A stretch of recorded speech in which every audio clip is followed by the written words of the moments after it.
Muchas gracias por seguir en sintonía con 97.7 Radio Centro.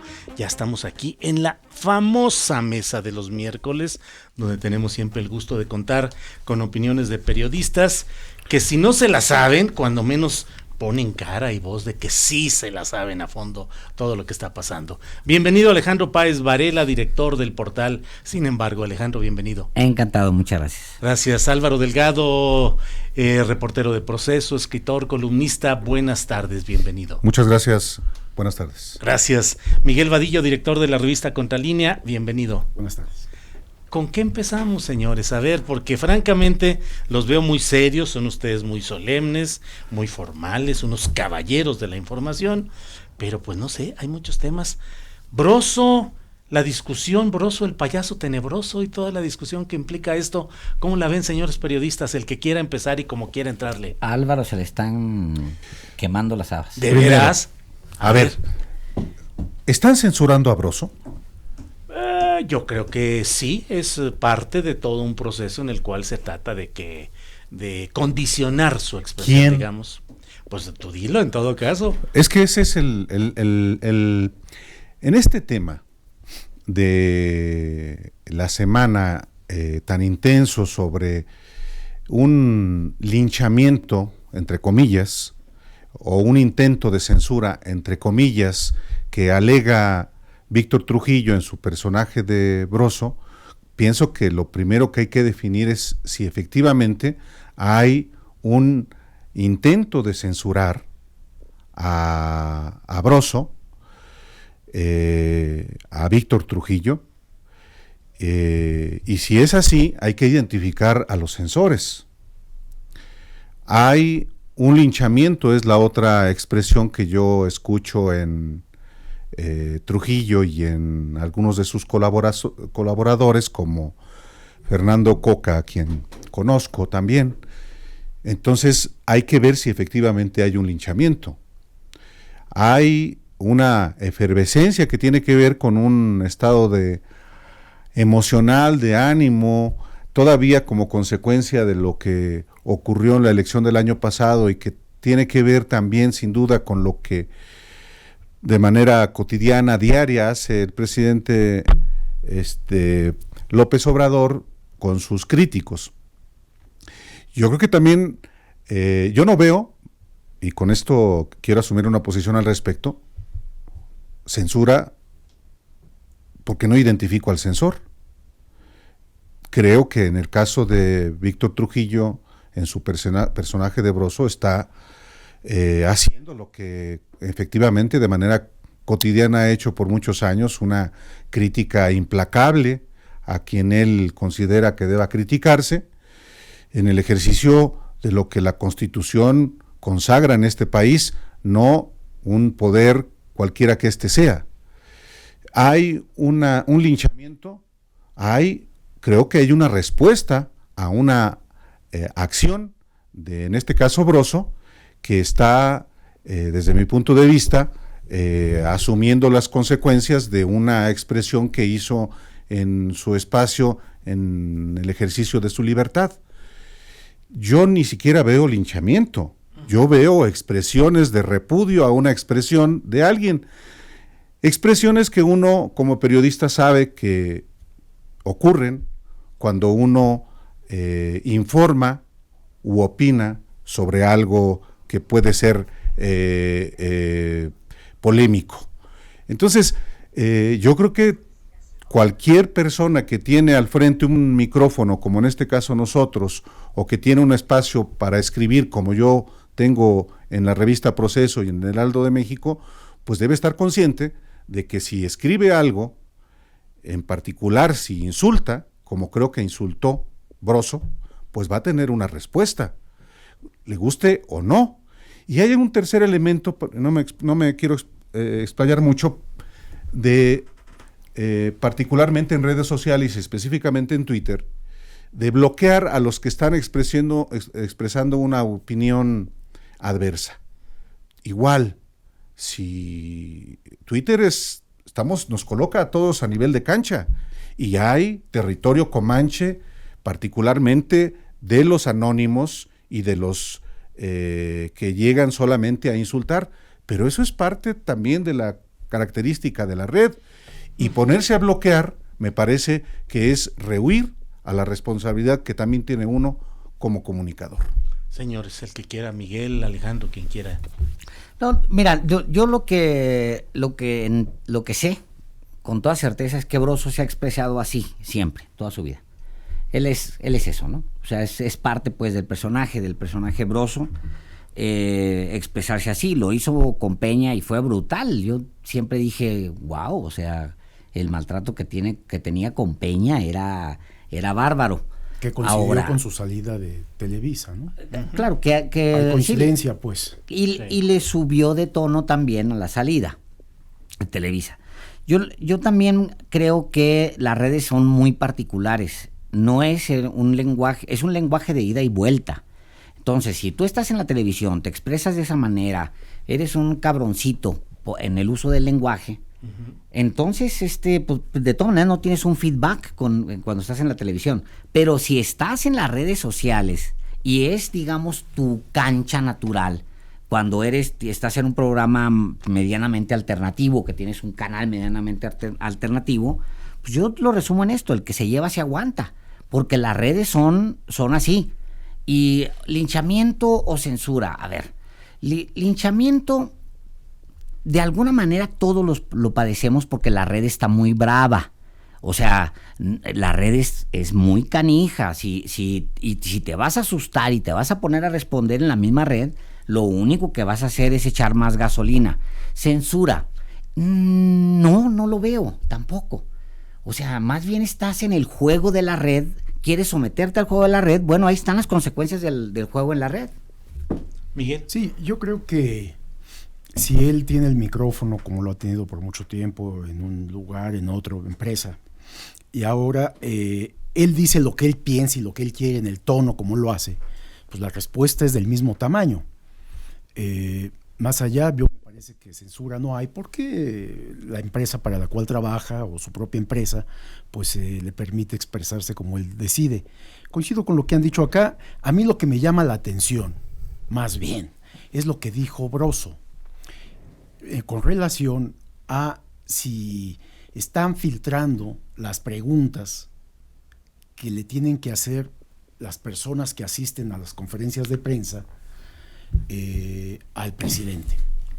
Esto es lo que él dice, lo que él afirma en un lenguaje como haya sido, que a mí no me causa problema. Si a mí no me gusta Broso, no lo escucho y punto, no tengo problema ahí. Pero lo que él dice es: tengo información de que le están filtrando las preguntas a los que asisten a las mañaneras, son preguntas a modo para el presidente. Habría que pedirle pues, qué evidencias hay de esto, quién le informó. Pero bueno, entiendo también que es un programa de entretenimiento, porque el periodista tiene la obligación de aportar evidencias y pruebas, de ser más rigurosos. Esa es una gran Pues parte sí, del ahí tema. Me Ahí está el parece tema. que radica el punto central de esta De discusión. hecho, los dos temas son los centrales. Uno es lo que afirma el personaje Broso con respecto a la mañanera, que es un tema a discutir Sí, amplio, sin duda, muy sin amplio. duda. Pero por el otro lado, maestro, efectivamente, o sea, yo tengo nombre y apellido y me la juego cada vez que firmo mis columnas. Y no estoy en una parodia, o sea, lo que yo firmo no es una parodia. Ni es un programa cómico, ahí están mis columnas y asumo las consecuencias de y hay de mis respuesta de actos. las redes, y Por virulenta supuesto, y fuerte, claro, ¿eh? por supuesto. Entonces, ¿Qué dijo él? ¿Para qué te pones entonces la máscara de payaso si quieres seriedad? Sencillo. Ese es un punto. ¿Qué tanto la sátira política contiene elementos de seriedad analítica que deba ser atendida en esos términos, o de humor? A Broso nos lo compramos como serio. Desde hace muchos años. O sea, también yo creo que ahí no hay un juego. Sí es un hombre serio, pues, ¿no? A ver, porque Álvaro ya tiene rato aquí Manoteando, manoteando. No, es que tiene Alejandro Pidiendo la Páez palabra. razón que en este tema hay dos aspectos que son los de fondo. Uno, someter a un riguroso escrutinio sobre lo que son las conferencias de prensa del presidente de la República todos los días, y si el desempeño de los compañeros que asisten es el adecuado, y peor, si hay efectivamente, como él acusa, sin aportar ningún elemento, tráfico de preguntas. El Broso. Broso, naturalmente. Uno. Y el otro tema es, pues sí, sátira política, es un payaso. Nada más que en la historia de la sátira política en México hay personajes que la saben hacer, pero no le mientan la madre a su auditorio. Público, claro. A ver, que ese es el punto. El así punto es no que al poder haya que someterse al escrutinio, pues eso no hace falta ni decirlo, ese es el trabajo de los periodistas.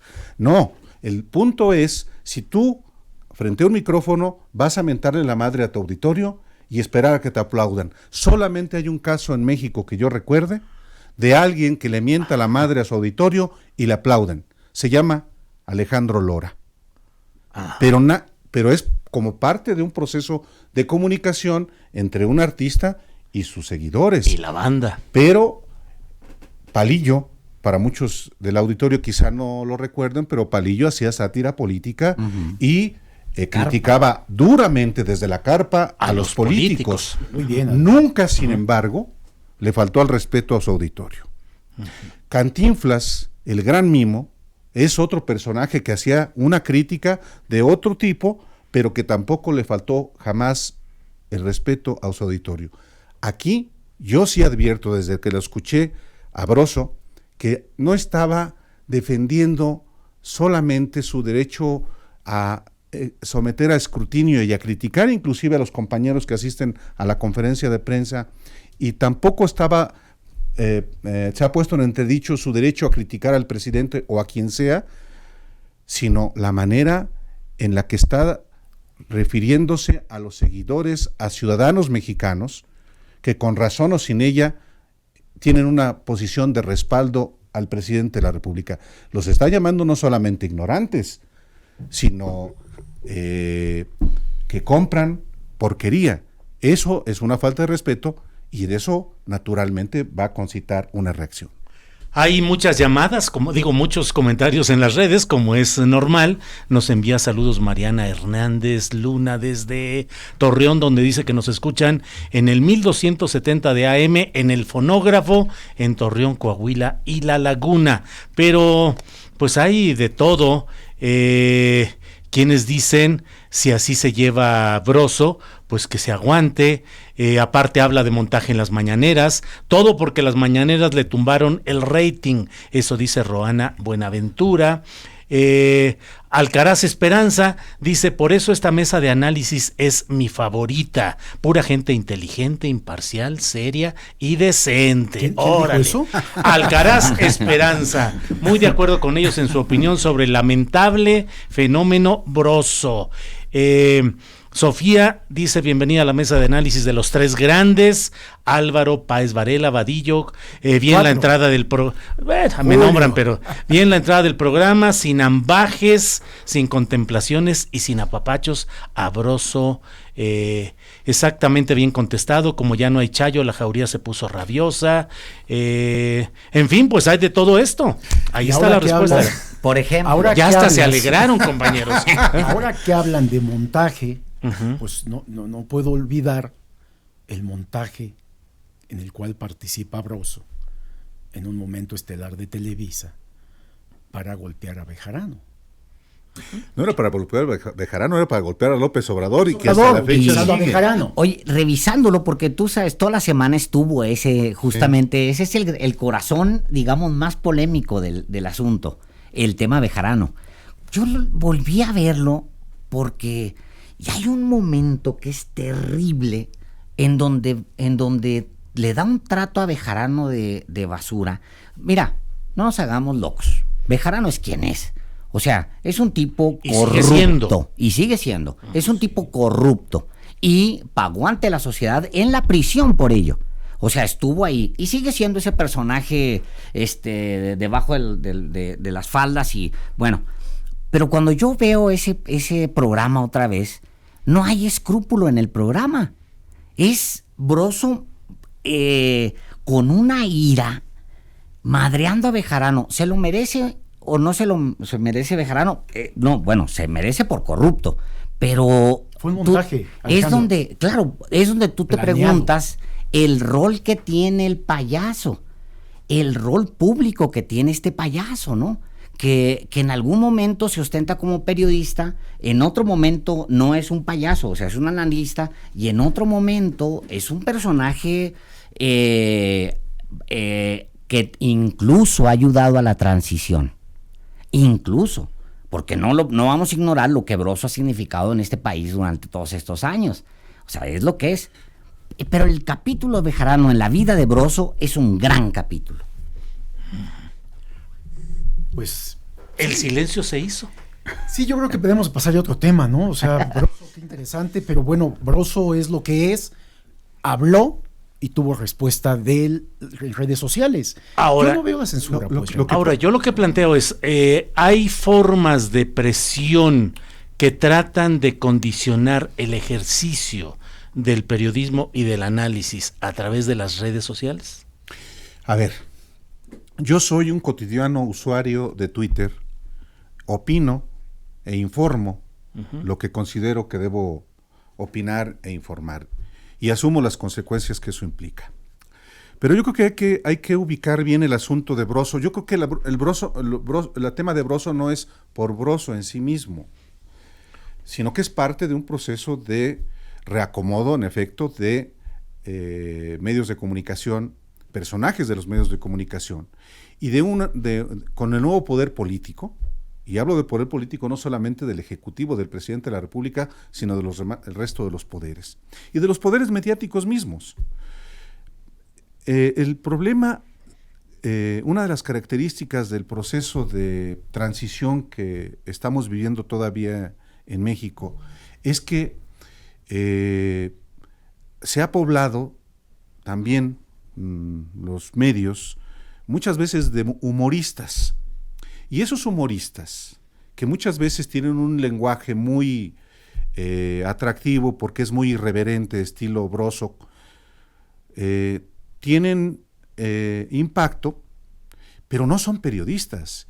Y el problema es que ha habido predilección en los medios, particularmente los audiovisuales, en ese tipo de personajes humoristas que efectivamente pueden tener una opinión atractiva, pero que a menudo no informan absolutamente nada.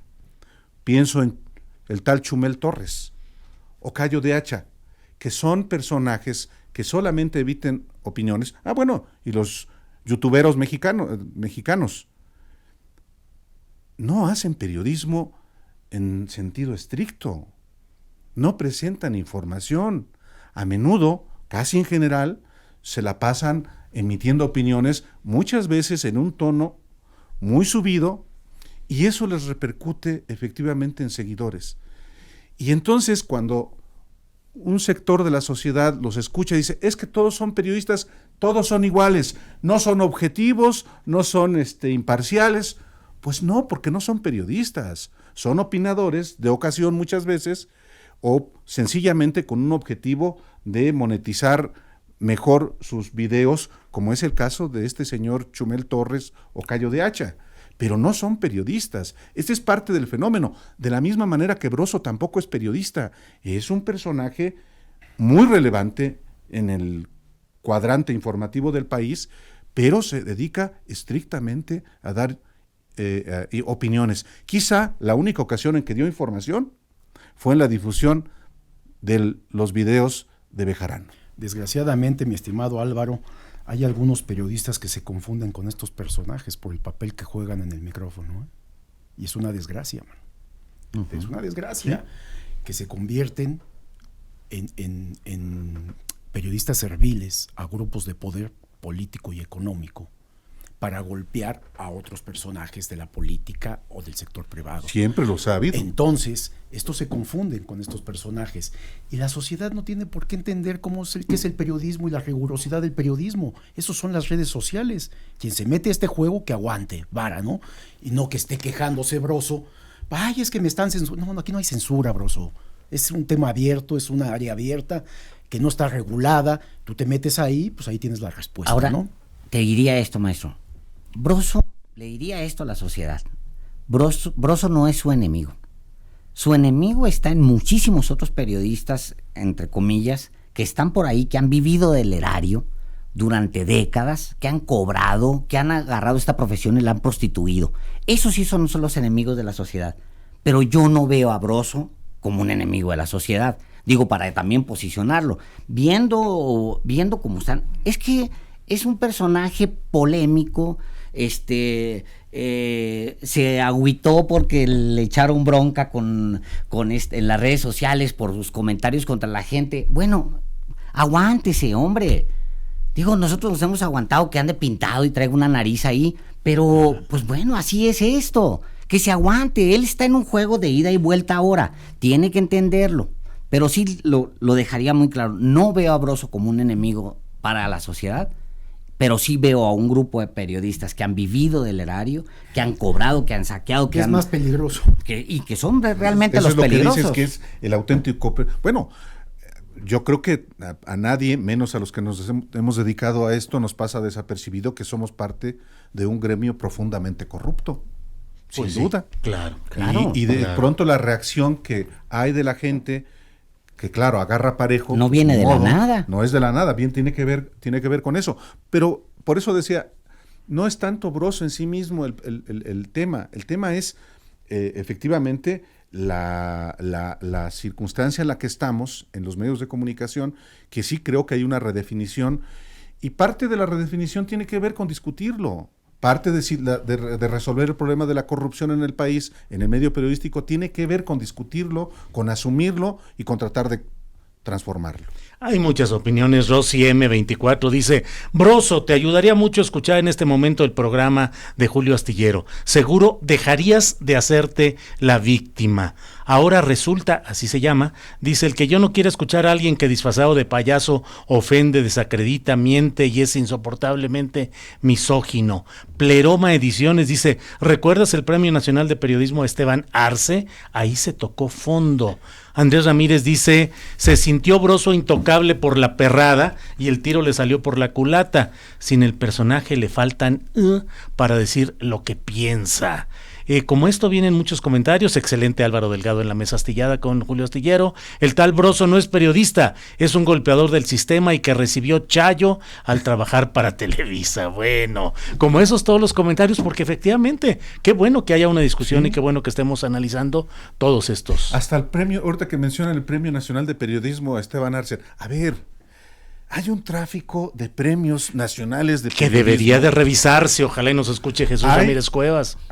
Sí, pero ya eso ni le corresponde a él. Bueno, porque hay que definir ahí cuál es la asignación de la casa de periodistas que está ahí en Filomeno Mata, que es la que otorga todos estos premios corcholateros. Es que hay varios premios nacionales de periodismo. Uh-huh. Está el Premio Nacional de Periodismo Ciudadanizado, uh-huh, que fue el que sustituyó en el 2001 al oficial, al que se entregaba el presidente de la República y al que se le iban a dar gracias por la libertad de expresión. Claro, que hay Premio Nacional de Periodismo del Club Primera Plana. Uh-huh. Es un grupo de viejos periodistas.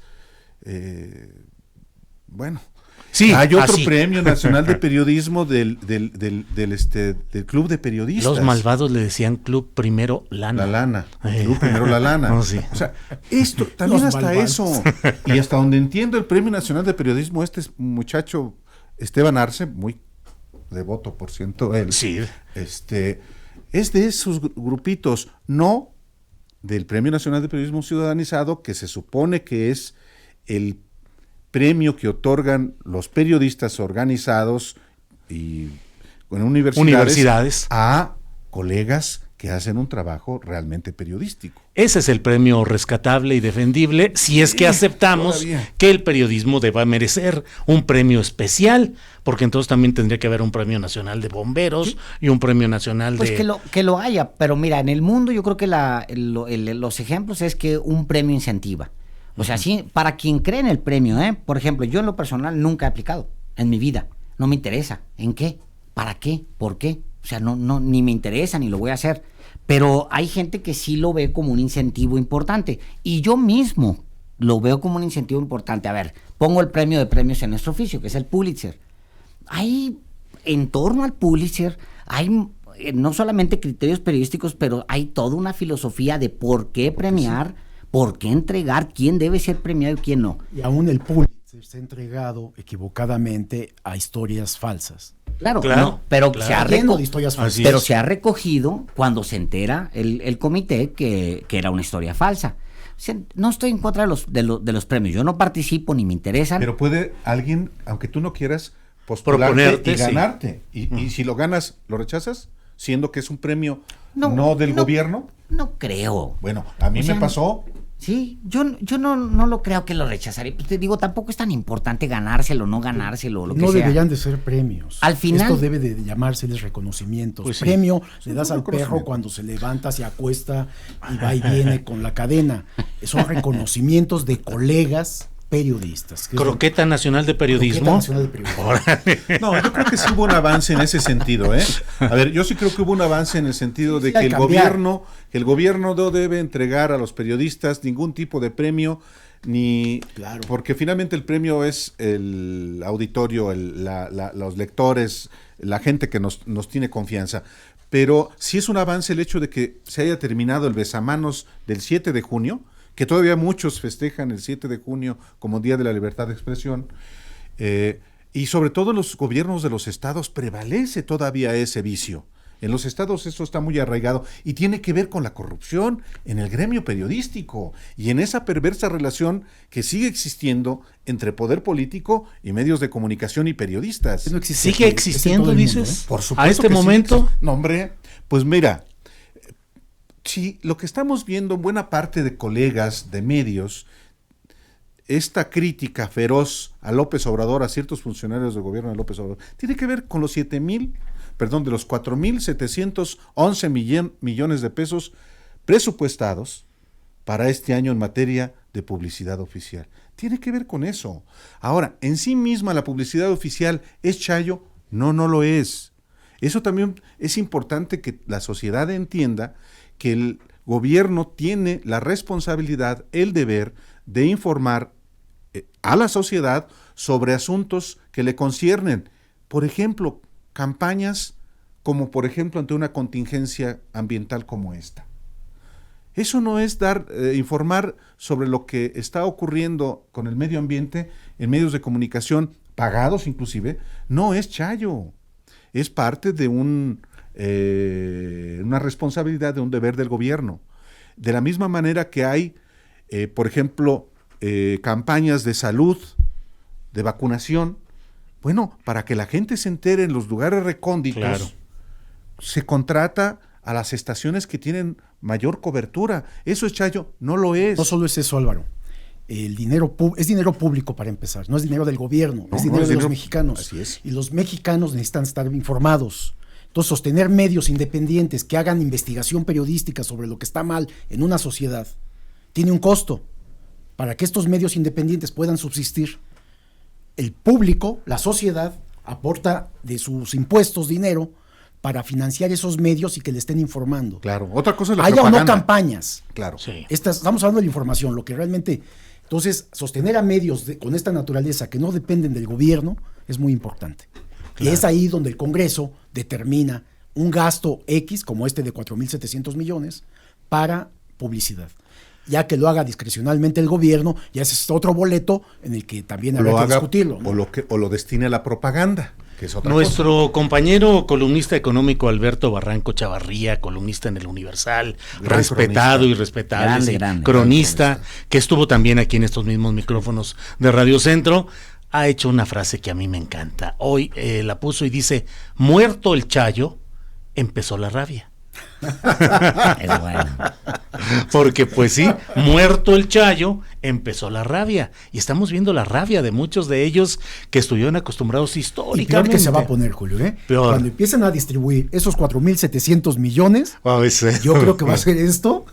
Claro, se va a poner. Porque Guerra los de que- corsarios, No, de no. bucaneros. Hay un puñado que recibía mucho que no va a poderlo recibir, punto. Ajá, así y es. hay otros No, yo creo que todos, prácticamente a todos les van a No, por eso. Pero en la O sea, proporción de en los la que recibían proporción, tanto, no, hombre. va y a ahora, significar mucho más. pues sí, ya no vas a tener Por eso yates deberíamos ni... de entender Pues sí, eso es, sí, que todo apunta hacia allá, ¿no? Sea como sea, habrá una restricción del presupuesto para medios públicos y eso implica parte de las conmociones y los reacomodos que hoy estamos viendo en un proceso además de corte político en el cual evidentemente un poder tan fuerte como es el de López Obrador busca también reacomodar con su gente los escenarios y los actores sobre la misma mesa, así como antes existían los favoritos que entrevistaban al presidente de la República en turno en aquellas caravanas que se hacían por diferentes medios. Podría decir lo mismo con los entrevistadores más complacientes del mundo que le preguntaban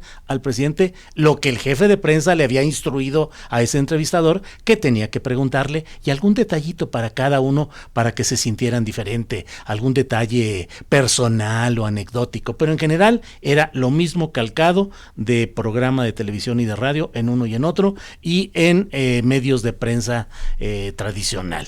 Y hoy hay un escenario distinto en el cual, entre ellos, el impacto de personajes como el propio Broso, que trata de, yo creo que de reconstruir su propia figura después de etapas como lo de Bejarano y como circunstancias que le fueron difíciles, pero con un cierre para mí clamoroso en su final como figura de Televisa, con piezas de análisis y de crítica terrible contra el entonces ocupante de la silla presidencial, Peña Nieto, como nunca se habían visto en la televisión mexicana y como nunca se podían producir en los escenarios todavía controlados de esa etapa de Peña Nieto. Entonces, estamos en este proceso de cambio y qué bueno que haya la discusión y que haya todo esto.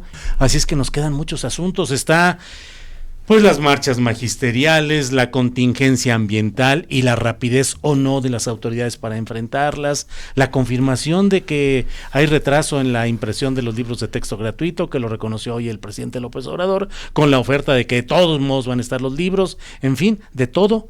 ¿Con qué quieren entrarle? ¿Quién quiere comenzar la marcha, la larga marcha? A ver, yo traigo una bronca atorada. Órale. Siempre soy muy complaciente con la coordinadora, con la CENTE. O sea, soy laxo incluso, me siento a veces laxo porque entiendo todo lo que se les ha linchado, todo lo que los han jodido, todo lo que les han inventado. Conozco personalmente casos específicos de gente que ha sido llevada a prisión, gente que ha sido llevada a cárceles de alta seguridad, en fin. O sea, conozco mucho detrás.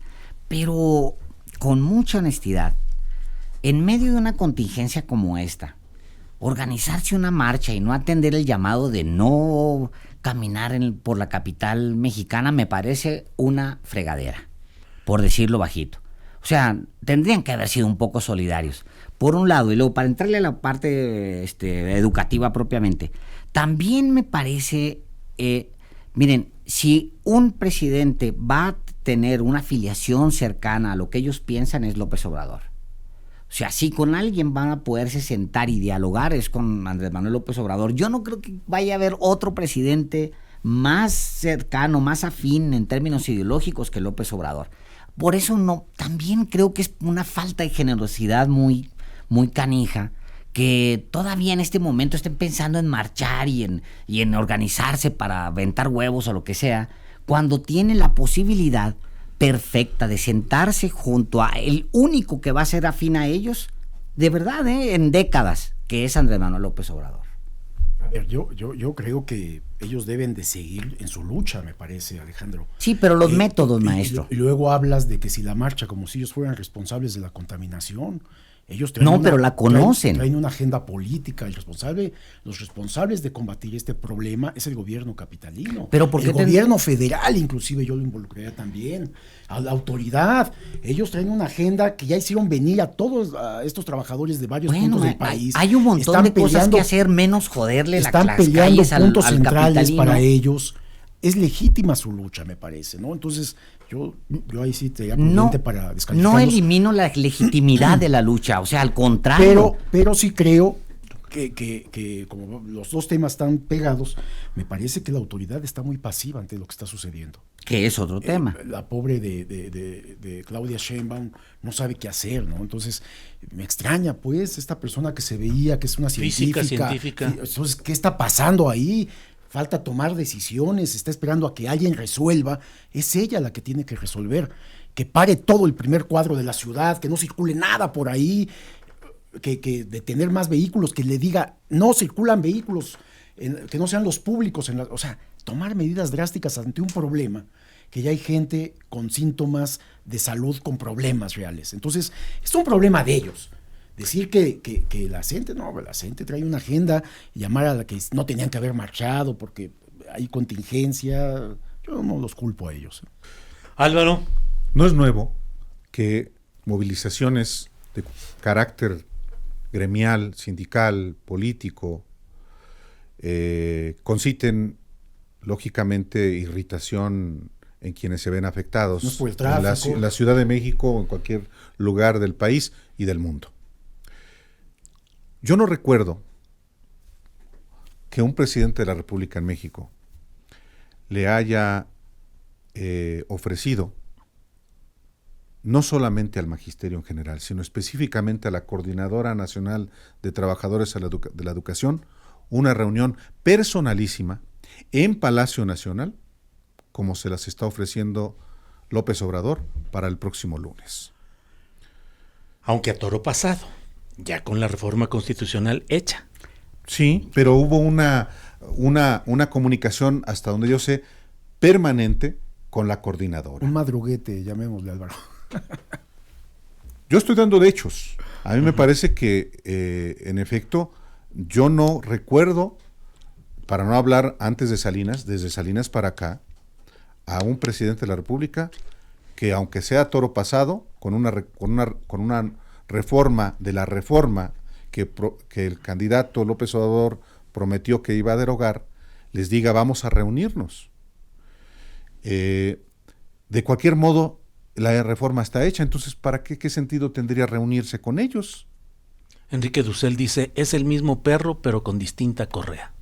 Es la misma reforma educativa en el 80%, pero con distinta correa. Sí, o sea, yo por eso desde la semana pasada que abordamos aquí el tema, yo dije, yo me siento incapaz de poder expresar una opinión en el sentido de la reforma. Yo me atengo a lo que dicen los especialistas. Hay un especialista, Gil Antón, que ha estado en tu programa y que ha manifestado que la reforma tiene muchas cosas positivas muy diferentes a la que aprobó el Pacto por México de Enrique Peña Nieto. A lo que voy es, hoy marcha la coordinadora en un contexto de altísima contaminación en el Valle de México, una responsabilidad que efectivamente es de Claudia Sheinbaum, pero no solo de Claudia Sheinbaum, es de la megalópolis en la que está también el gobernador del Estado de México, de Puebla, de Hidalgo y el gobierno federal. Por supuesto. Josefa González Blanco. Esta es una responsabilidad no solamente legal, sino política. Morena tiene la mayoría en el Congreso del Estado de México, Morena tiene mayoría en Puebla, Morena ya tiene mayoría en Morelos, Morena tiene una presencia importante en Hidalgo. Ya se trata de tomar responsabilidades como Morena, como gobernantes de Morena, como representantes populares de Morena, y no solamente una mujer que en efecto, Claudia Sheinbaum, está a un nivel ínfimo, considerando su experiencia como exsecretaria de Medio Ambiente de la Ciudad de México y como científica. Pues ahí está, no parece inexplicable este silencio, este mutismo. ¿Por qué estará quedando sola en apariencia? Es la única que sale, ningún gobernador, no hay ninguna decisión fuerte. Pareciera que estamos en prolegómenos de sucesiones presidenciales. Mira, es que, hijo mano, lo que dice Álvaro es clave. Efectivamente, la presencia de Morena en el centro del país es apabullante. O sea, era para que entendieran que ya son un poder real, que como el PRI o en su momento el PAN lo ejercieron, el PRI, con eso que tiene ahorita Morena, habría armado un sainete, habría movilizado hasta por la foto, hombre. Sí, pues. Habrían estado todos parados ahí, todos unidos y hasta por la foto, sentados con el presidente, hablando de la contaminación y diciendo, ahorita estamos en un edificio, por cierto, desde donde se está transmitiendo en vivo, y lo que se ve de aquí es terrible. Pues sí. Terrible, o sea, la ciudad metida en un... Caminando por las calles, lo vemos, lo sentimos, lo olemos, sí, a metros de distancia, ves lo que está ahí. Yo diría, pues, que lo de Claudia sí se vio lenta, pero yo coincido contigo, Álvaro. Hay gobernantes aquí de Morena distribuidos en todo el valle con responsabilidad directa, incluyendo la responsabilidad federal.